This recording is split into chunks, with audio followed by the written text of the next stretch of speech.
soybeans. Now it's 31%. Hello, everyone. 70% of our bean crop goes to animal feed. Live here. We are live here watching the former president of the United States, Donald Trump, and the farmers. And let's see how this goes. Okay, I'm going to share the. Can you imagine that? At present, the U.S. has a huge supply of soybeans sitting at a multi-year low price, sometimes being sold below production cost. Farmers are using reserve funds to buy and produce soybeans now. There's no cash flow available to them due to the low price. You know this is unsustainable. So soybean farmers definitely need our help. Sustainable aviation fuel also uses soy, canola, and other seed crops from American farmer, and this is also under attack. We are putting ourselves at extreme risk in supply chain, knowing that a huge amount of... We are live here watching the former president of the United States, President Donald Trump, as he meets with farmers. Is trying to replace us. I'm going to We need go ahead and pause. domestic demand. This. Our government needs to invest in American agriculture. American farmers want a free market that can sustain the industry. They don't want handouts. They don't want loans. They want to be able to produce their farms. They're all hard. This is the backbone of America. The current administration has shown that they are not friendly to American agriculture. Every producer that I spoke to for this presentation resonated the same message. We cannot survive another 4 years. Mr. President, my 3 grandkids who live with me, if you could see Henry, who's 3, let's see if a question is coming. Get into the UTV and drive down to what they call the big barn when we feed our steers, or they go pick chicken eggs, or they help us move cattle. The spark in their eye, the smile on their face, that's the future of America, and I want to make sure it stays here, and I know you do too. So I guess they all said that we wouldn't survive 4 years. I'm sure that when you get elected, that my line would be, help us make American agriculture great again. Well, Thank you, Mr. President. We'll take care of it. We'll take care of it. It's not very difficult to do. We're just being ripped off by other countries, and not only China, by the way, but we're being ripped off at levels that nobody's ever seen before. And this administration has allowed it to happen because you were making probably the best you've ever done 4 years ago, 5 years ago. You were doing better. All farmers were, they were doing better than they ever did. And now they're doing very better. I mean, I hear more complaints from farmers than almost anybody. And that's the backbone of this country. So they'll be very happy for a long time to come, okay? And I have one more thing to say to you, that we've seen the decline of the mom and pop stores. And what you're hearing is that we're seeing the decline of the American family farm. That's America. So, I mean, anybody that starts paying attention to what's going on needs to wake up and get out and vote. And we know who they got to vote for. You, Mr. President. Thank you very much. I love your hat too, by the way. I noticed it right away. Thank you very much. Hi, everyone. Mark Barden here at Sandy Hook Promise. On December 14th, 2012, my 7-year-old right now, it looks like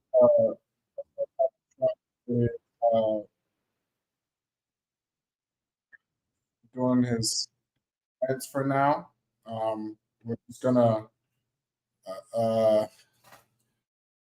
see if he has anything substantive to say. I doubt it, but they were talking about the decline of the American farm, right? And I think there was no question in the last statement right there. But essentially, if you really are being an honest person, then you know that Donald Trump actually incentivized jobs to be sent out of the country last time he was in power. And actually, he's probably not good for the American worker, especially not the American farmer.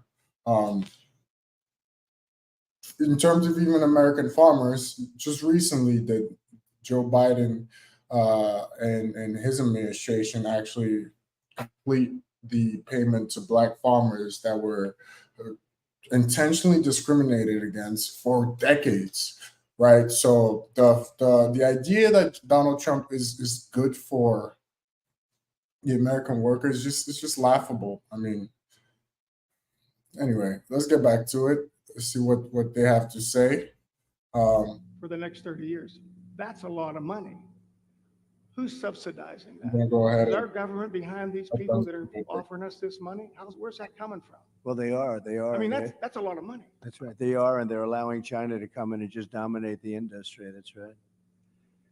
Most- They're sending panels over. Many of them very defective, very bad panels, but they're sending them over, and they are really putting a lot of people out of work. But that's It's an amazing. issue. That's a form of subsidy. Most of the small farms that are around me, I'm very close to Enlow Fork Bailey Mine Complex. It's one of the, there's top 10 underground coal mines in the country, and they're in that group. They mine a lot of coal. All that coal goes down the railroad, into the rivers, and goes to China. Okay, and it's unfortunate. These companies I'm surrounded by have bought up a lot of the small farms that I was fortunate enough to buy in 1988. They were beef farms. They were the same type of farmers mine, but they own all these. They own all this property. Okay, my concern is, what if one of these foreign entities come in, and even though they don't own the land, they buy that company and then directly have control of the lease or that land and are able to use it for whatever reason. My other concern is the federal government. What if, for public use, they come in and say that they want to take my farm and put solar panels on it? What guarantee do any of us have that the government, Big Brother, won't come in and do that to us? We need to know about that. That concerns me. In the news right now is the sale of U.S. Steel to Japan. Okay, and I just happened to be researching it. I didn't realize that U.S. Steel has a land division, huge land division. They have vast holdings in this country. So when when Japan buys U.S. Steel, they're buying a lot of land with it. Will they have the ability to put solar panels on it or use it for another purpose? We don't know. It concerns me.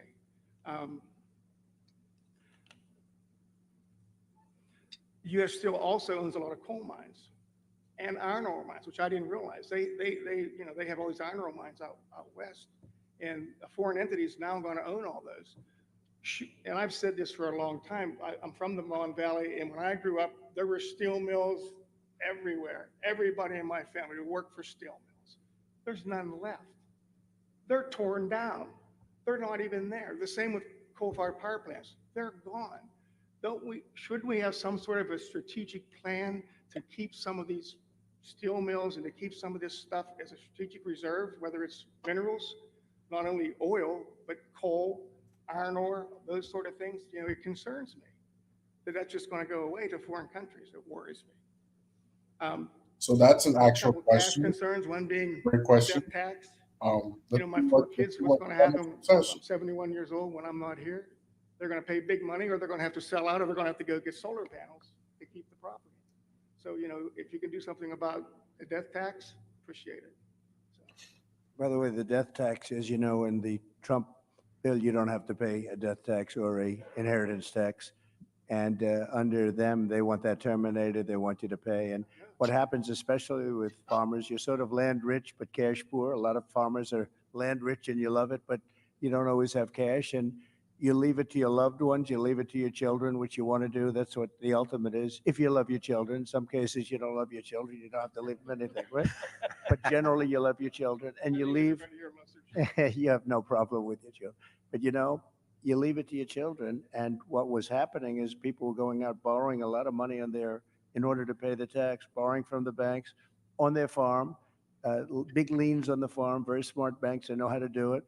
And the children would go bust, or they'd spend everything they could to pay the tax, and they'd live a very tough life and usually lose the land. I got rid of that. You have no tax to pay on these small farms and businesses.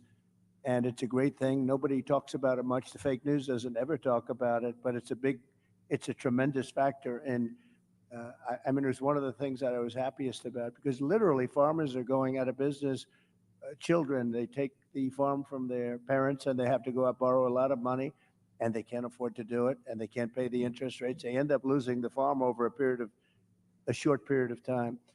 So we got rid of the estate tax Right. or the death tax, and now it will come back under play under Comrade Kamala.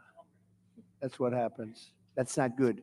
What about our capital gains tax? Are we going to keep that down? Well, that's the worst. I mean, they have Well, unrealized capital gain. How about that Yeah, one? how about that? Unrealized. So they want to give you a capital gain if the value of your land goes up. Nobody's ever heard of it before.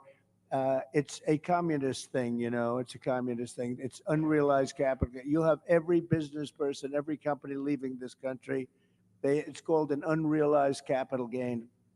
And it's a concept that's been talked about for years. I don't know if any country has even done it, but she wants to do it here. And, you know, come to think of it, now that I'm with farmers, it'll affect farmers probably worse than We have all anybody. the minerals under us, which we own, and they're going to put Yeah. a value on those. And even though we haven't Yeah. taken You them know who's out, going we to have make a lot pay of for money? them. Appraisers, lawyers, and accountants. Well, I have not two you. accountants, two of my sons are accountants. They'll be very happy. Yeah. It's crazy. I have some expenses regarding fuel, okay? And I had the opportunity to call up my fuel provider last Thursday when I found out I was going to be here. And I'll just give you a couple of numbers. Use a fair amount of off-road diesel. Off-road diesels come down in price surprisingly in an election year. Yeah. Right now, 2024, I can buy off-road diesel for $2.95 a gallon, okay? In 2020, $1.86. Regular diesel, you know, I use for my truck. It has a road tax and stuff on it. It's around $4.50 a gallon now. Back in 2020, it was around $2.80. Non-ethanol gasoline, you know, ethanol gasoline. As much as we want to have ethanol, it's not good for small equipment, chainsaws, and all the small equipment. It eats up the carburetors. It's really not a good thing to have in small equipment. So I use non-ethanol gas. Right now, it's $4 a gallon. 2020, it was around $3.15. So it's gone up. Propane I use to heat with, it stayed about the same. It was $1.97 a gallon in 2024. And in 2020, it's $1.65. But, you know, the other thing, I lime my fields, you know, because the pH, you know, is low. You got to have a certain pH to grow good grass, just like the golf course. You understand that part. Anyways, just recently, I had an arrangement to have some delivered and spread. It was $45 or $50 a ton. They call me, well, there's been a price increase. It's $70 a ton now, just out of the clear blue. It increased my expense. Fertilizer was $600 a ton. I'm paying $1,000 a ton for fertilizer. I mean, it's just costs are out of control. The only thing that helps me is the fracking and the money that I was able to get from that. It's allowed me to keep my equipment. It's allowed me to buy another farm adjacent to me. And I'm hopeful that the fracking continues, and I know it will. And I'm hoping we get more of it so that my kids won't have to be forced at my demise to sell the farm to pay the tax. You'll be around a long time. Don't worry about it. Wait a minute. If you keep fracking, your kids won't have a world to live in. So, I mean, if you love fracking so much, you're just putting your kids in harm's way. So, contradict. We be left alone. Just get out of our lives, leave us alone. We'll figure it out. Thank you, sir, for your time. Thank you, Kevin. And Mr. President, I know you're about to get on the road to an amazing rally up in Indiana. But before you leave, and I know Ambassador Grinnell had some final words, would like to turn the floor over to our next president, Mr. Thank you Mr. very Trump. much. And it's been great. I love the farmers. I'm very comfortable with the farmers. I feel I know your business, but I haven't plowed quite as much as you. But I do know your business very well. We've had a tremendous relationship. I've always won with the farmers, and that's because I produce promises made, promises kept. Number one, your energy bill within 12 months will be cut in half, and that's my pledge all over the country. Beyond farmers, that's my pledge all over the country. We have more energy under our feet than any other country. I call it liquid gold, and we have more than any other country. We have Anwar in Alaska, which the first thing they did, the Biden-Harris administration, everybody wanted it. It's the biggest. It could be as big or bigger than Saudi Arabia, and would have supplied Asia, would have supplied vast parts of the world, would have made more money than you could even imagine. We were going to lower your taxes, pay off debt. They terminated it. Reagan wanted it, couldn't get it. Everybody wanted it, couldn't get it. I got it. They were all set to drill, and the first thing they did the first week is they terminated Anwar. But I can get it back very quickly because I got it through Congress, and we'll get it back very quickly. They didn't terminate it through Congress; they just terminated it. Just absolutely ridiculous. But I'll have your energy bill down within 12 months. We'll have your energy bills throughout the country. I'm not just talking here. I'm talking all over. Air conditioning, heating, everything. We'll have it down by 50%, 50, and it won't even be very hard. You know, up in New England, they have tremendous energy costs, and a few minor changes, and we can reduce it. New England is a disaster. I won't say they vote for Democrats so much anymore. I think we're probably taking that over because of energy and because of a lot of other reasons. But we're going to protect your fracking. You know, in my case, I was always for it, and in her case, she was never for it. She wants to defund the police too. All of a sudden, she likes the police. Started a short while ago. I really like the police a lot. Now she wanted to defund the police. She did things in Minnesota that were so bad. She was bailing out people that wanted to kill the police and were actually trying to kill the police and burning down Minneapolis. So we're going to do things the way you want it. A big factor here is, with all of you as I speak, is energy in two ways. Number one, you want to be able to collect royalties and other things, or even have a job in energy. That's very important to help your farm. And the other thing is you got to keep the prices down. So we're going to do both, and we'll do it fast too. It'll be largely taken care of within 12 months. I predict within 12 months it'll be down 50%. And if they get in, your energy costs are going through the roof. Okay, they're going to go through the roof. You won't have a farm very long. I will tell you that. I just noticed behind me John Deere tractors. I know a lot about John Deere. I love the company, but as you know, they've announced a few days ago that they're going to move a lot of their manufacturing business to Mexico. I'm just notifying John Deere right now. If you do that, we're putting a 200% tariff on everything that you want to sell into the United States, so that if I win, John Deere is going to be paying a 200%. They haven't started it yet. Maybe they haven't even made the final decision yet, but I think they have. John Deere is going to, and anybody else that does this, because it's hurting our farmers, it's hurting our manufacturing. And if you do that, you're going to have a 200% tariff put on the product that you make in Mexico, right across the border. They think they're going to make product cheaper in Mexico and then sell it in for the same prices they did before, make a lot of money by getting rid of our labor and our jobs, and really a great name, because John Deere is a great name. I buy a lot of John Deere, tremendous. I'm one of their big customers. I buy a lot of John Deere product as a private person. But if they're going to do that, we're going to put a 200% tariff on everything that they want to send back into the United States, which means one of two things. Our country's going to make a lot of money, or they're not going to build, they're not going to open, and or they're going to sell it to another country. They're entitled to do that. If they want to build in the country, in the United States, there's no tariff. You can go ahead and you can build in any one of the 50 states. You can go ahead. But if they don't want to do that, we're going to put a 200% tariff on John Deere. And you know what's going to happen? They're going to announce very shortly, if they think I'm going to win, or if I do win, they're going to announce that they're not going to build in Mexico.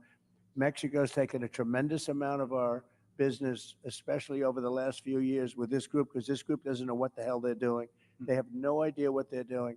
Mexico is taking a lot of business, and a lot of it's done and financed by China. China is building massive car plants now in Mexico, and it's the same thing they're building. And a friend of mine builds car plants, and he said the biggest ones in the world are being built in Mexico. They're going to put Detroit out of business. They're going to put car manufacturing out of business in the United States.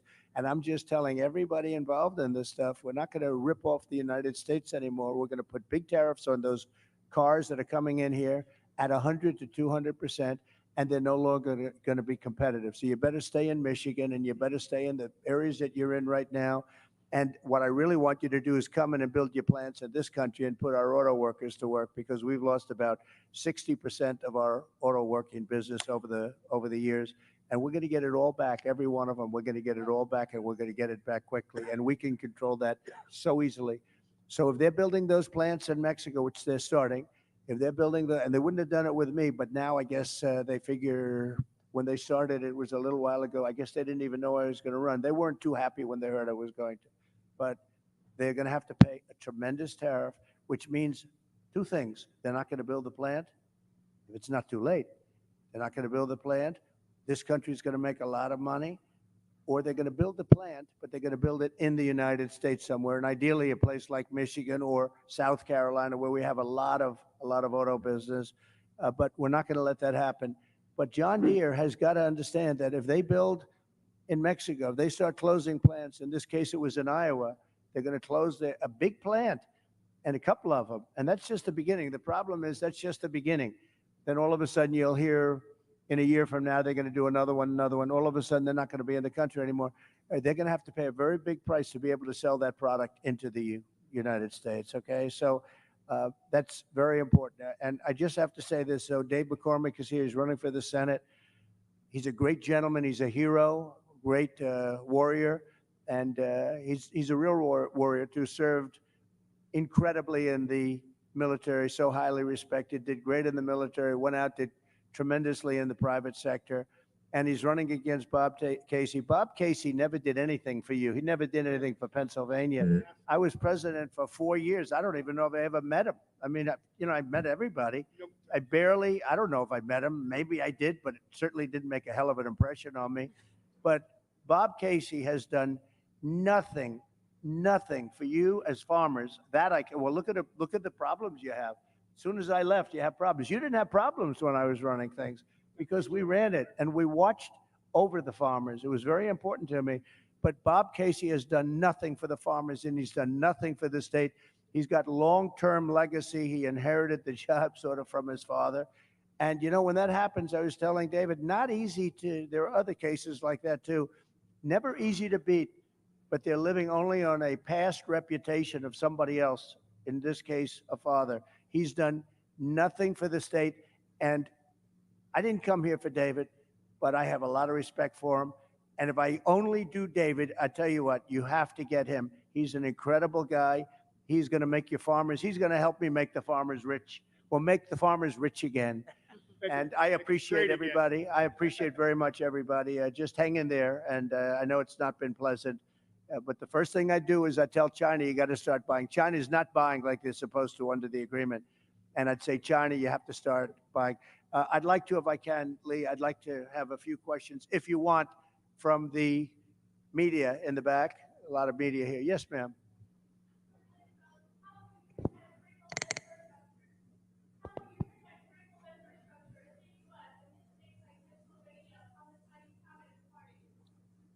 Well,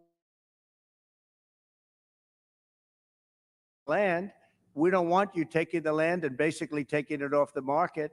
And we don't want you doing it. And they're buying at levels that nobody's ever seen before. We don't want you buying. It's very easy to do. That's a very easy thing to do. But it's causing a lot of disruption, and that's what they want to do. So we can do that very easily. Question?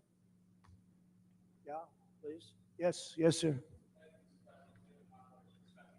I've spoken with some economists about your proposal for tariffs, and they say they don't see how it will not make items cost more in the United States. They'll approve it.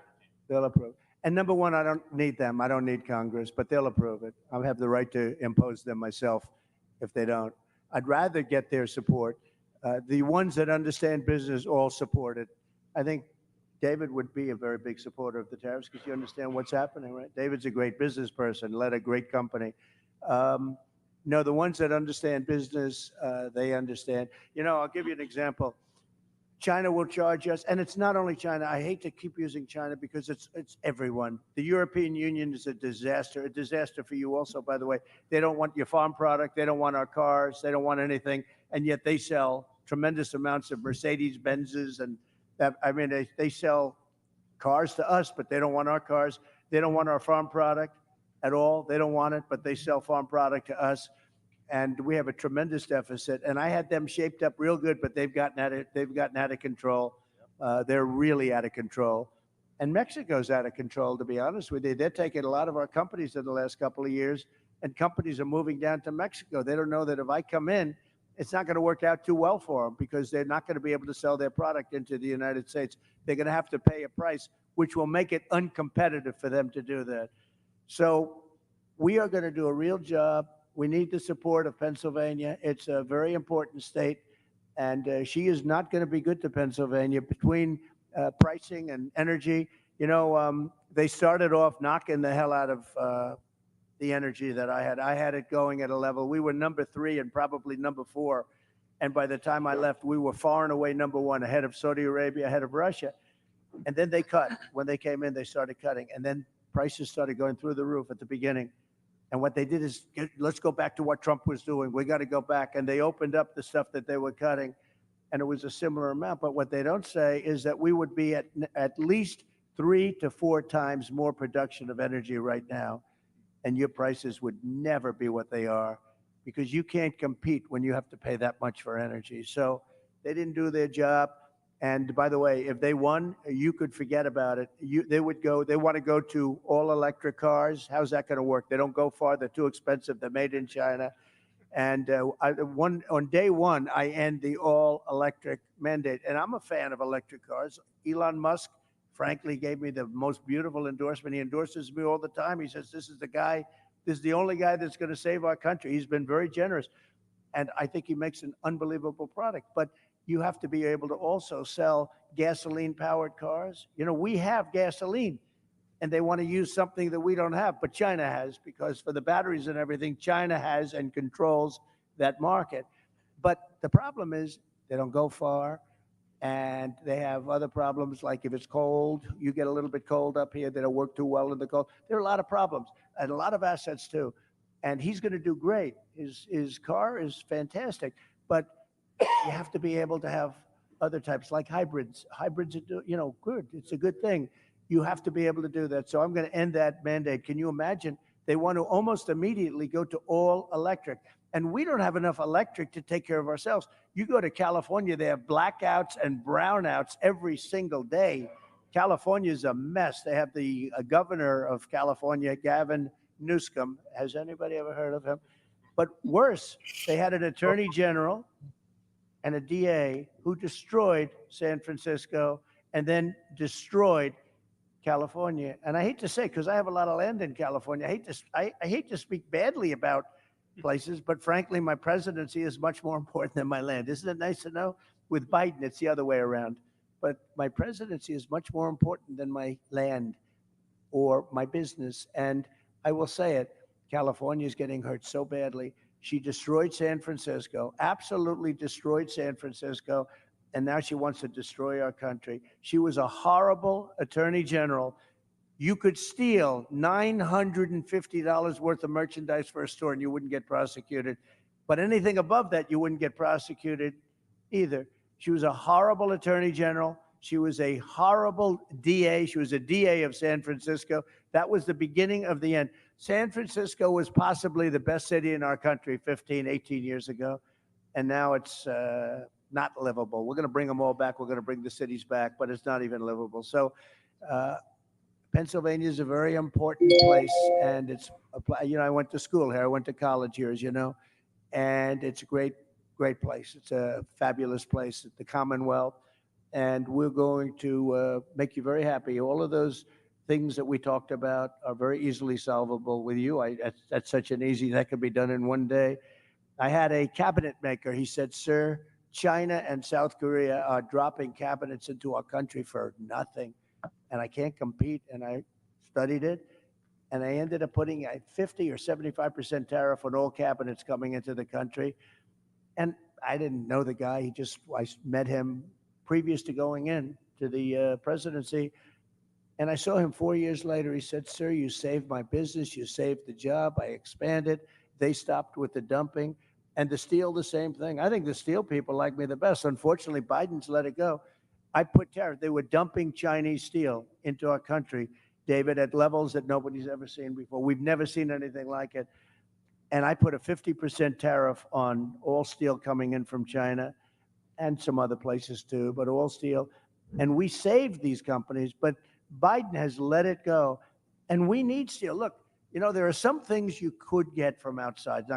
But if we're in a war and we need army tanks and we need ships and we need other things that happen to be made of steel, what are we going to do? Go to China and get the steel? We're fighting China, but do you mind selling us some steel? Think of it. These people don't know what they're doing. So I put big tariffs on steel. They were dumping steel, and it was bad steel too. It was rotted steel, bad steel. It was imperfect steel. people were building girders for buildings and they check them and they're not good. The steel wasn't good, but they were dumping at tremendous levels. And I ended the dumping of steel. But these people, since they took over this U.S. Steel, I would not allow that deal to happen. U.S. Steel, this was one of the greatest companies in the world. You go back 70 years, this was the big deal. United States Steel. And now they're going to let the Japanese buy it? I wouldn't let it happen. I'd help them so they can make the steel company good again. This was the biggest company in the world, the strongest company, had the biggest reputation. It represented our country. And now we're selling it to the Japanese. The psychology of that is unacceptable to me. So I wouldn't let that deal happen personally, but we'll see what happens. I hope it's going to be, I hope it won't have closed by the time I get there, but I would not let that deal happen. And you're right, they have other things. You look at China, they're opening up coal plants. Every week they're doing a big coal plant. And John Kerry, I watch this poor guy. This guy, it's so pathetic. He flies over in his own jet. You know, his wife has some money from a certain family, right? Yeah, right? And he's got a little jet. He flies over to China. He sees President Xi. President, oh, yes, I will consider this very strongly. I will consider your request to stop building coal plants. And then he leaves. And he comes back. Oh, I had a good conversation. Nothing gets done. They're building coal plants. He had zero impact. But we don't build anything here. And what people don't understand is all that pollution in China, all the pollution everywhere in the world, much of it flies right over the United States, takes 3.5 days, comes in from China, and it's sometimes bad, and it flies right over the United States. So what are we going to do about that? But nobody ever discusses that. They don't want to talk about that. So we'll be nice and clean.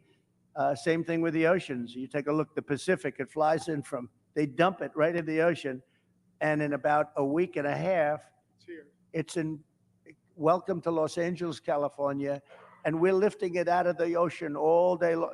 We have, it's a massive, big business. We're taking their garbage out of the ocean because it floats right to our West Coast and other countries too.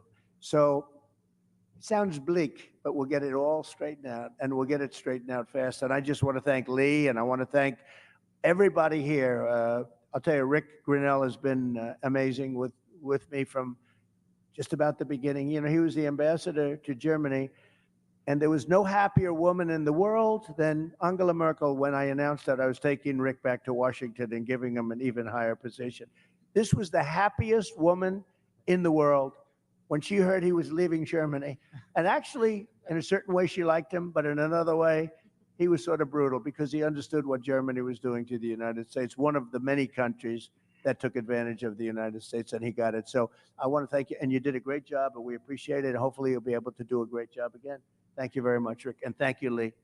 Thank you, Mr. Mr. President, on behalf of Protecting American Initiative, thank you for being here, but thank you most importantly for seeing the threats to America, both militarily and economic. And we appreciate that. Thank you very much, everybody. Thank you very much. And Mr. Congressman, thank you very much. Great job you're doing. A warrior. Thank you very much. Thank you, everybody, very much. Yeah. Oh, wow. eBay. So, Who are you? Dude, I'm you. You're me. What's up? we finished with that little press conference that the former president just had. Talked a little bit about farmers and went on his rant. A few key points. I do believe he's right about the whole energy conversation, because my first complaint really about Joe Biden's administration was that in that first week, it was so predictable, but they shut down a few pipelines that were literally essential. And they also cut a lot of the contracts. So it made it it was kind of like a bearish view on the markets. So that's exactly why the energy prices went high. It wasn't just the pandemic. Of course, the pandemic had something to do with it, but a direct result of cutting those pipelines is the energy prices going up. Now, the president just said that the former president, Donald Trump, just said that he would cut it down 50%. That is ambitious. But hey, you never know. These days, he could just be talking his bleep, but there's also a chance that he has some relationships that we don't know about, right? So I'll just say that. For now, my name is Loic. This is Black Gentleman Media, and we were just watching the former president of the United States, Donald Trump, have a meeting with farmers. For now, I'll see you guys later. Peace.